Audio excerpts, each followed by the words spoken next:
Anyone ever call a bathroom wall number? One night in Austin. TX, a few friends and I were at a local bar for a night out. I had to use the ladies' room. I walked into a stall, sat down, and saw a phone number written on the side stating underneath, "Duck you. Katie. You're a ducking itch." Naturally, I whipped out my phone and proceeded to dial the number.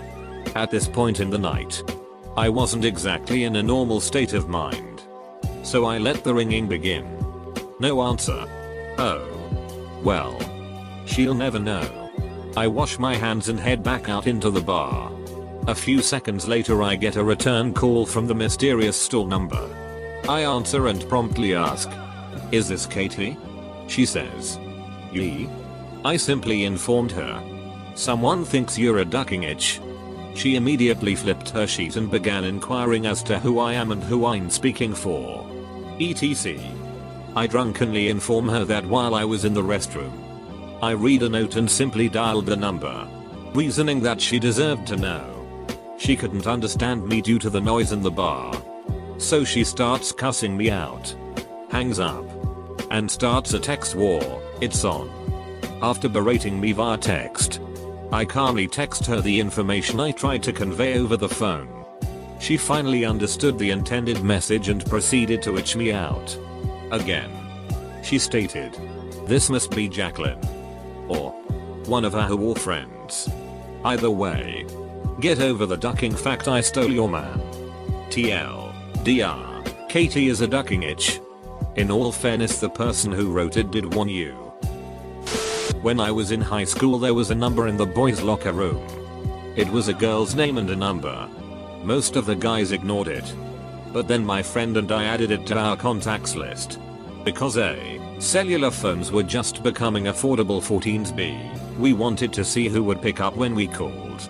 We agreed that we weren't going to call during school hours. So we were going on Saturday. We forget. Months go by and my friend and I meet this server at a burger stand who tells us that she goes to our school. She gives my friend her number and what do you know? It's the locker room number. At first we chalked it up to being a coincidence. Maybe it was an old number and she just got it. But no. Same name. Same number for so many years. Later on she told us that her ex-boyfriend was a big dig and that he wrote her number all over town when they broke up.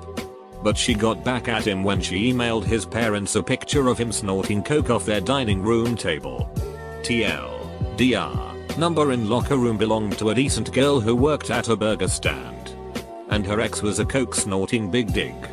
Must burn so bad every time that big dig passes.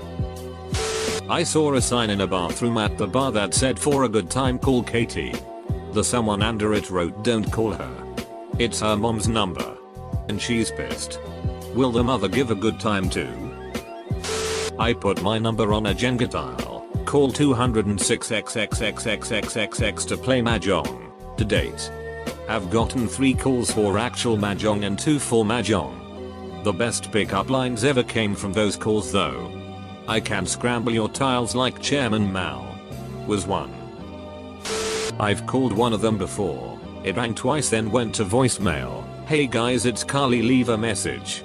And if you got my number from the Walgreens bathroom, duck off." How do you know she spelled it Carly instead of Carly? Not exactly like this. But I have a related story.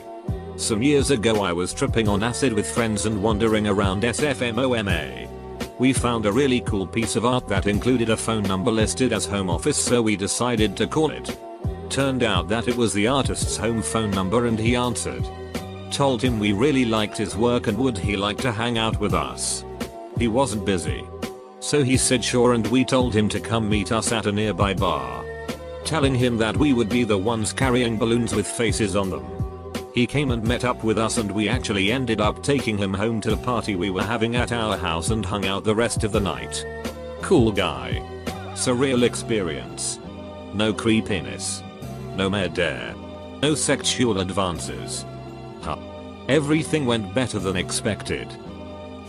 I usually called people and told them I'm from the police. Calling to inform that they will be fined a large sum for ruining public property. Most people didn't think logically right off the bat. Freaked out and started apologizing. Some girls who scratched their phone numbers into the backs of bus seats started crying and yelling in ungodly fear. Only once one guy was completely calm and collected. Well, anyone could have written my phone number on there. I'm a popular dude. I'm from the police and I'm typing to inform you that you will be fined a large sum for impersonating a police officer. My friend put my number up in the ladies' bathroom and for about 3 weeks. Every Friday and Saturday without fail I would get calls around 1 AM. Of drunk people doing their best to be clever on the fly. It resulted in a cache of pretty funny voicemail messages. To get her back, I posted a random image of breasts I googled on Craigslist. With text saying something along the lines of BBW looking to try out my first threesome. Interested party send pics. No strings attached and then posted her phone number. And didn't allow emails. It resulted in about 100 big dick pics.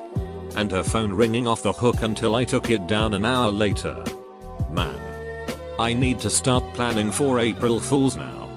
My friend's sister posted an ad for a free llama with her phone number on it. She got calls for weeks asking about the sex, size, and nutritional requirements of her llama.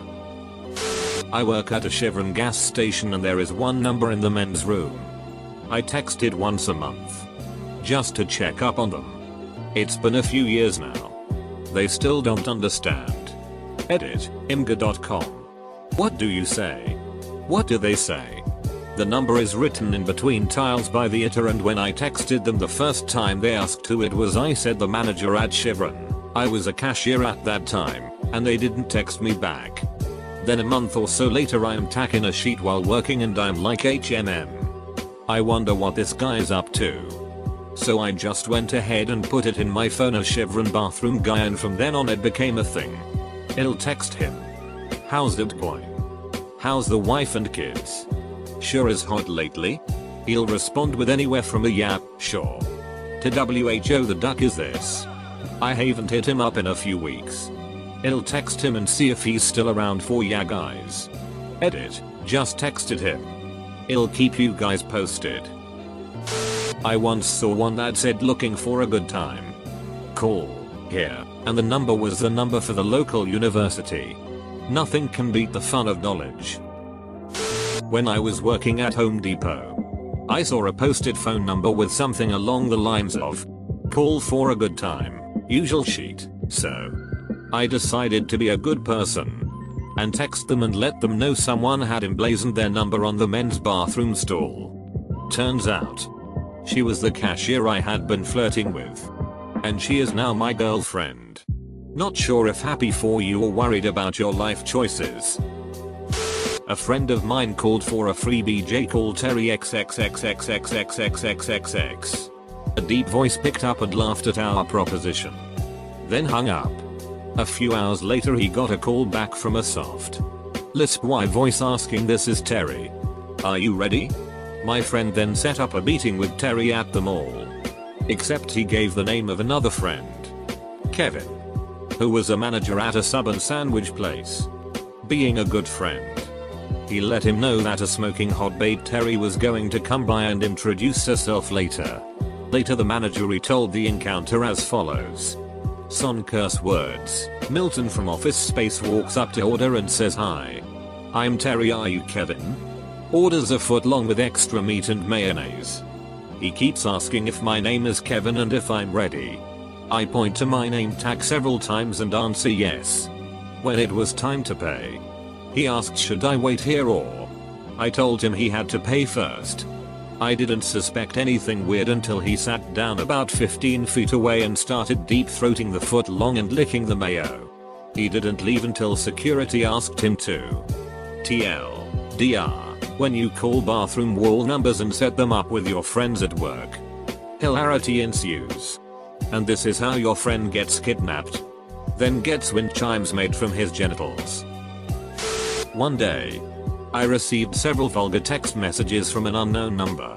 After discovering that the sender was a gay male and informing him that I was female, He became considerably more polite and claimed that he'd found my cell phone number in a men's restroom at the college my ex-boyfriend was currently attending. Now, whether this was one of my scumbag ex's friends, and my ex had simply given him my number to mess with me, or whether it was legitimately written on the bathroom stall, I may never know. I didn't know any other males at the school at that time, so I was unable to verify the story. Regardless, the messages stopped and I never received any more. I want to shove my big dig in your dirty little sloot-ass and come on your face. Excuse me. This is Sarah. Who is this? Oh honey. I'm so sorry. You have a good day now. Not me. But sorta kinda relevant. My cousin, who's around 30, called up a number he saw on the bus one day to tell the girl about the graffiti and that he rubbed it off. Anyway, they got to talking and they kept in touch for a while and eventually met up. This was about 10 or 11 years ago and they've been together ever since. The story's actually far longer than this, but I'm already 1,500 comments late, so this'll get buried. But, yeah. When I was about 19, decades ago.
I began to get a lot of calls on my home phone from men looking for a good time. I realized after the 5th or so request that I had to try and figure out where these guys were getting my number. I let down one guy as gently as possible and then asked him if he would be a dear and tell me where he got my number. I thanked the guy, drove across town and removed it from the bathroom stall of a local diner. TLDR, boring story about antiquated technology and driving. For a good time, call 454-6300 and ask for Genesis, a perfectly formed haiku. Only if you pronounce the 0 as O and not 0. I know a few people who wore shirts that said number 1 MILF Hunter. Call for a good time. It was their friend's number. He got calls all night from the hoes. My buddy has been dating a girl who claims someone wrote her number on the wall above a urinal in some bar. Apparently someone called her inquiring about the advertised good time. She found it amusing and met up with him. When she arrived at his house, he had a male friend over and they took turns with her all night. Sometimes both at the same time. She tells this story laughing while my friend, her boyfriend, slumps into his seat and half-heartedly chuckles. Clearly embarrassed. Edit, spelling. Wow. Glad I'm not that guy. I used to write down the number of a Wendy's I worked at all over my high school with looking for a hot and juicy time. My bosses would get SOOO pissed when some stupid ass high schooler called looking for 6 lol.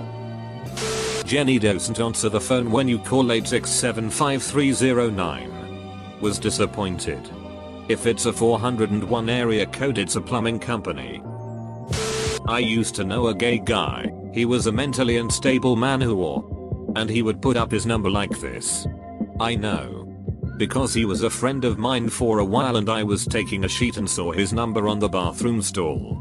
In his unmistakable handwriting, he had a fetish for giving straight guys head, which made for some interesting email exchanges that sometimes would get shared with me.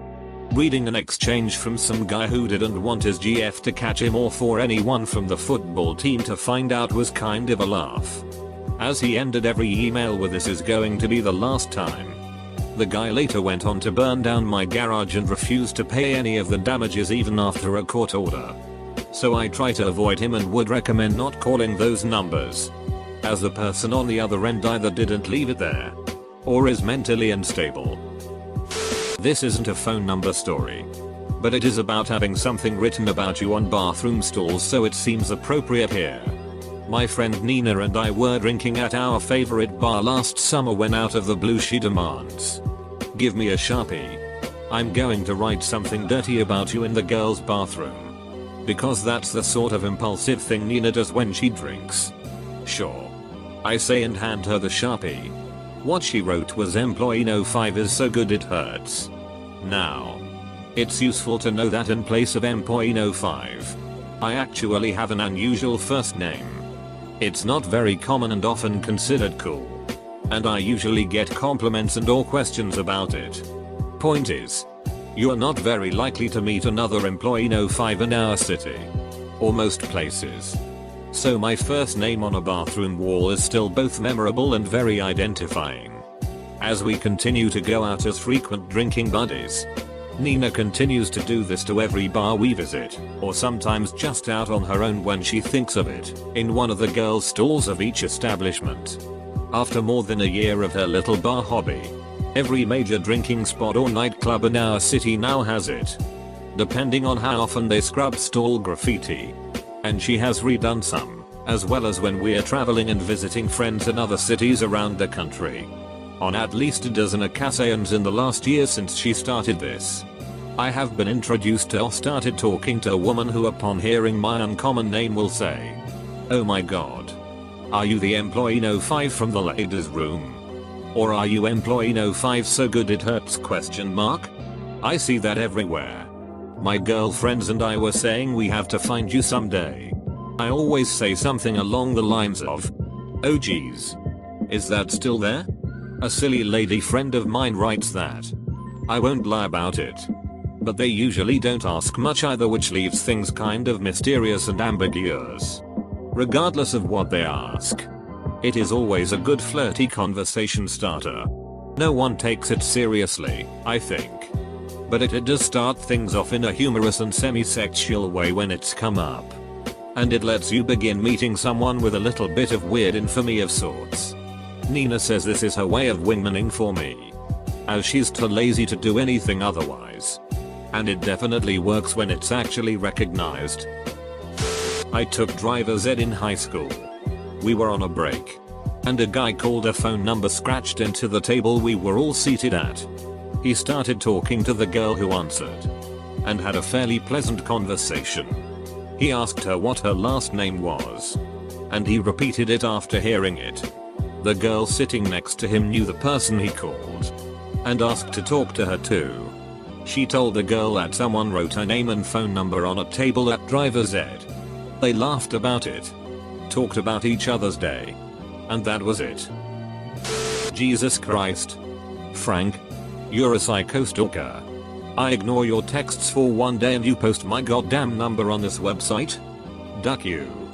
My ducking phone has been ringing constantly for the past 7 hours. Asshole. I'm getting a restraining order. I very drunkenly dialed one while pooping in a nasty bar bathroom. It went to voicemail, and I'm pretty sure I hung up the phone before the recording started. I woke up the next day, looked at my phone and saved the number in my contacts as some weird name. I don't remember what name I saved it under. I have 20-30 unrecognizable names saved in my contact list. It could be any one of those. I've had the same list for 10 years. Naivety and a sense of rebellion do not mix well. When I was about 10 years old, I decided to start referring to myself as a teenager. Sure, I might have been a few years shy of legitimately qualifying for the label, but I didn't care. Being a teenager was an attitude, and I had that attitude in spades. I did my best to act aloof and independent, and if ever there was an opportunity to showcase my grizzled toughness, you could bet that I'd take it. I'd stay up past my bedtime, play video games without asking permission, and sometimes, if I was feeling especially bold, I'd eat with my elbows on the table. I was, in a word, a badass. That was why, when I found a message reading for a really great duck. Call XXXXXXX and ask for Lappe on the wall of the public library's bathroom. I decided to write down the number and give it a call. Now, you might be shocked or disturbed to picture a 10-year-old boy propositioning an anonymous phone number for 6. And rightly so. The thing is, I didn't actually know what duck meant at the time. The bathroom graffiti could have read for a really great goddamn. And I would have had the same reaction. I was vaguely aware that duck was a naughty word. But beyond that, I was clueless.